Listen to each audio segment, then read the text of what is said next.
اللہ تعالیٰ نے جو انسان پیدا کیے ہیں ان کے مزاج مختلف ہیں. ان میں کچھ لوگ ہوتے ہیں جو قوی ہوتے ہیں ارادے کے، جو فیصلہ کر لیا ڈٹ گئے. کچھ لوگوں میں وہ قوت ارادی اتنی مضبوط نہیں ہوتی، وہ ادھر ادھر سوچتے رہتے ہیں. کچھ لوگ جسمانی طور پر بہت توانا ہوتے ہیں، کچھ لوگ جسمانی طور پر پیدائشی طور پر کمزور ہوتے ہیں. تو اگر کوئی قوت ارادی کمزور رکھنے والا شخص ہے، وہ بھی تو اللہ کی تخلیق ہے، اللہ کا بندہ ہے، خطاؤں کا ظہور ہو جاتا ہے، توبہ کرتا ہے، پھر کچھ عرصے کے بعد پھر خطا کا ظہور ہو جاتا ہے، پھر توبہ کرتا ہے. تو ہم تو یہ سمجھیں گے کہ ایک حد کے بعد پھر اس کی توبہ قبول نہیں ہونی چاہیے. لیکن حدیث سنیے، وعن ابی ہریرہ رضی اللہ تعالی عنہ قال قال رسول اللہ صلی اللہ علیہ وسلم ان عبدا اذنب ذنبا، یقیناً ایک بندہ جو ہے وہ ایک گناہ کرتا ہے. فقال، پھر وہ کہتا ہے رب، اے میرے پروردگار، اذنبت فاغفر، مجھ سے گناہ ہو گیا ہے، مجھے معاف فرما دے. فقال ربہ، تو پروردگار یہ کہتا ہے اعلم عبدی ان لہ ربا یغفر الذنب ویأخذ بہ، میرا یہ بندہ یہ جانتا ہے کہ اس کا ایک رب ہے جو گناہ معاف بھی کر سکتا ہے اور سزا دے بھی سکتا ہے. کیا معنی ہوئے؟ گناہ اس نے کیا ہے لیکن جانتا ہے اللہ کو کہ وہ معاف بھی فرما سکتا ہے، تبھی تو وہ اللہ سے معافی کی درخواست کر رہا ہے. اس کے اس جاننے کی بنیاد پر، اس کے اس علم کی بنیاد پر، اس کے اس ایمان کی بنیاد پر فرمایا غفرت لعبدی، میں نے اپنے بندے کو معاف کر دیا. ثم مکث ما شاء اللہ، پھر وقت گزرا جتنا کہ اللہ نے چاہا. ثم اذنب ذنبا، پھر اس سے گناہ ہو گیا. فقال رب اذنبت ذنبا فاغفر، پھر کہتا ہے پروردگار مجھ سے گناہ ہو گیا، پھر مجھے معاف فرما دے. فقال ربہ، اللہ فرماتا ہے عالم عبدی ان لہ ربا یغفر الذنب ویأخذ بہ، میرا بندہ ہے نا جو جانتا ہے کہ اس کا ایک رب ہے، ایمان باللہ اس کے اندر ہے، تبھی تو پکار رہا ہے. اور یہ بھی جانتا ہے کہ وہ گناہ معاف بھی کر سکتا ہے اور چاہے تو پکڑ بھی سکتا ہے، سزا بھی دے سکتا ہے. تو فرمایا، اللہ تعالیٰ فرماتے ہیں میں نے فرمایا کہ میں نے معاف کر دیا. ثم مکث ما شاء اللہ، پھر ایک عرصہ گزرا اس کے بعد. ثم اذنب ذنبا، پھر اس نے گناہ کیا. قال رب اذنبت ذنبا آخر، اس نے کہا پروردگار میں نے تو پھر ایک اور گناہ کر دیا، فاغفر لی، مجھے بخش دے. فقال اعلم عبدی ان لہ ربا یغفر الذنب ویأخذ بہ، میرا بندہ جانتا ہے نا کہ اس کا ایک رب ہے جسے وہ پکار رہا ہے، کہ وہ جانتا ہے کہ اسے اختیار حاصل ہے کہ چاہے تو بخش دے اور چاہے تو پکڑ لے. اس کے اس علم، اس ایمان کی بنیاد پر میں نے اسے معاف کر دیا. ایک اور حدیث، میں نے چونکہ اس گفتگو کے لیے ان احادیث کا تفحص کیا ہے، یہ تو بہت ہیں حدیثیں، میں نے ان میں سے کچھ چنی ہیں. ہمارے بعض واعظ ناصح وہ بھی کسی شخص کو روکتے رہے، برائیوں سے روکتے رہے، نہیں رکتا تو کہیں غصے میں آ کے اللہ تجھے کبھی معاف نہیں کرے. یہ کتنا بڑا جرم ہے، اس کا اندازہ کیجئے اس حدیث سے. تم میرے بندے کو میری رحمت سے مایوس کر رہے ہیں، کتنا بڑا جرم ہے، اس کا اندازہ کیجئے. یہ مسلم شریف کی روایت ہے عن جندب، حضرت جندب رضی اللہ تعالی عنہ سے، ان رسول اللہ صلی اللہ علیہ وسلم حدث، کہ اللہ کے رسول صلی اللہ علیہ وسلم نے ایک واقعہ بیان کیا. ان رجلا قال،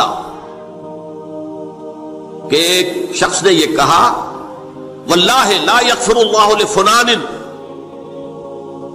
کہ خدا کی قسم اللہ تعالیٰ فلاں شخص کو کبھی معاف نہیں کرے گا.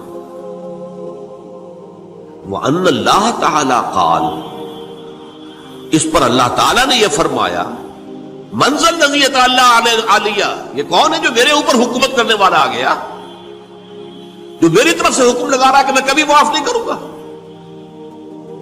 منزل نزی، کون ہے وہ شخص؟ الذی اللہ علیہ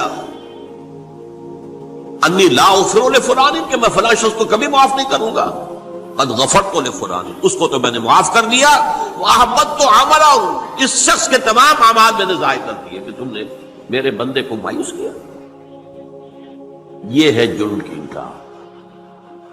تو توبہ کی دعوت دیتے رہو، توبہ کے لیے لوگوں کو آمادہ کرتے رہو، توبہ جو ہے اس کے لیے ترغیب دیتے رہو، اللہ تعالیٰ معاف فرمانے والا۔ اب آخری حدیث سنا رہا ہوں، یہ تو بہت ہی عجیب حدیث ہے اور متفق علیہ، یہ بخاری اور مسلم دونوں میں۔ حضرت ابو سعید الخدری رضی اللہ تعالی عنہ جو ہے وہ اس کے راوی ہیں۔ حضور نے فرمایا کانا فی من کانا قبلکم رجل قتل 99 نفسا، تم سے پہلے جو امت تھی بنی اسرائیل، گویا کہ ان کا ذکر ہے، اس میں ایک آدمی ایسا تھا جس نے 99 قتل کیے تھے۔ اب آپ اندازہ کیجئے کتنا بڑا گناہ کبیرہ ہے قتل۔ قرآن مجید میں آتا ہے وَكَأَنَّمَا قَتَلَ النَّاسَ جَمِيعًا، اگر ایک انسان کو بھی ناحق قتل کر دیا گیا تو یہ ایسی ہے گویا کہ اس نے پوری نوع انسانی کو قتل کر دیا، اس نے 99 قتل کیے۔ فَهَلْ لَهُ مِن تَوْبَةٍ، پھر اس کے بعد یہ ہوا کہ اس کے اندر توبہ کا جذبہ پیدا ہوا۔ فَسَأَلَ عَنْ أَعْلَمِ أَهْلِ الْأَرْضِ، تو اس نے پھر سوال کیا، لوگوں سے پوچھا کہ زمین میں رہنے والوں میں کون سب سے بڑا عالم ہے؟ فَدُلَّ عَلَى رَاهِبٍ، اسے بتایا گیا فلاں راہب فلاں جگہ پر ہے، وہ بہت نیک ہے، بڑا عالم ہے۔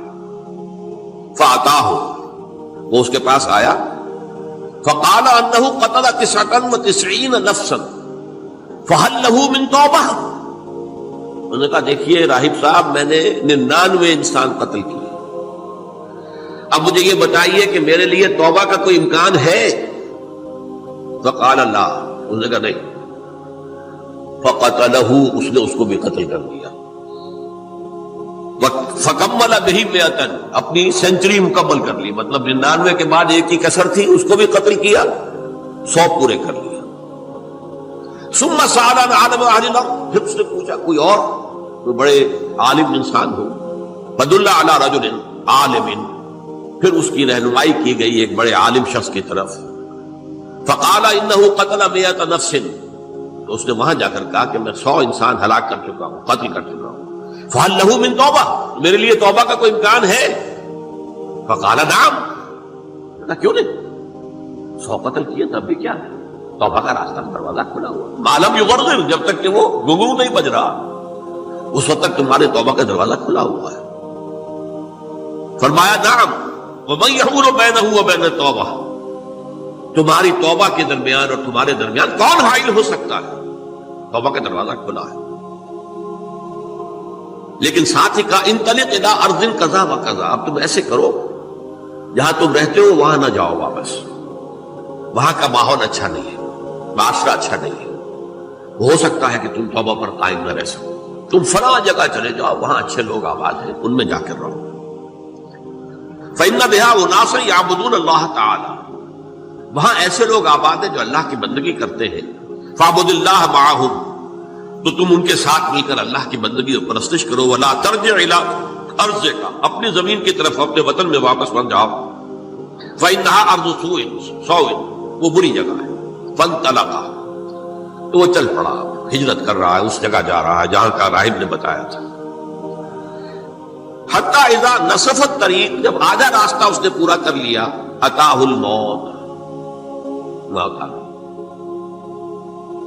فاختصمت فیہ ملائکۃ الرحمت و ملائکۃ العذاب، اب وہ جہنم کے فرشتے بھی آ گئے اس کی جان قبض کرنے کو، اور جنت کے بھی آ گئے۔ فقالت ملائکۃ الرحمہ، رحمت والے جو فرشتے ہیں جنت والے، انہوں نے کہا جا تائبا مقبلا بقلبہ للہ تعالی، یہ شخص توبہ کر کے اللہ تعالیٰ کی طرف ہجرت کر رہا تھا، اس لیے اس کی نیت کی بنیاد پر اب یہ جنتی ہے، لہذا اس کی روح ہم قبض کریں۔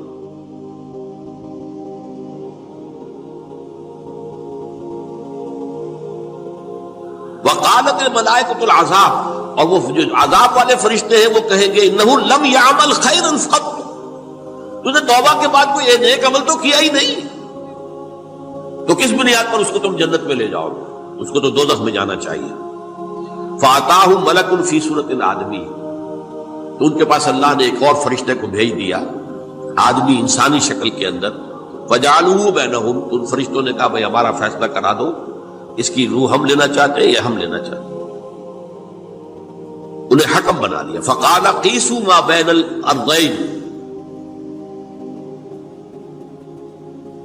فَإِلَىٰ أَيَّتِهِمَا كَانَ أَقْرَبُ، کہ تم فاصلہ ناپ لو جہاں سے وہ چلا ہے اور جہاں جا رہا تھا اور یہاں اس کی موت ہو رہی ہے، تو کون سا فاصلہ زیادہ ہے؟ جب ناپا گیا، بلکہ ایک حدیث میں آتا ہے کہ اس پر اللہ نے زمین کو جو ہے حکم دے دیا، ایک طرف والی زمین تو سکڑ جا، دوسری والی جو ہے تو پھیل جا،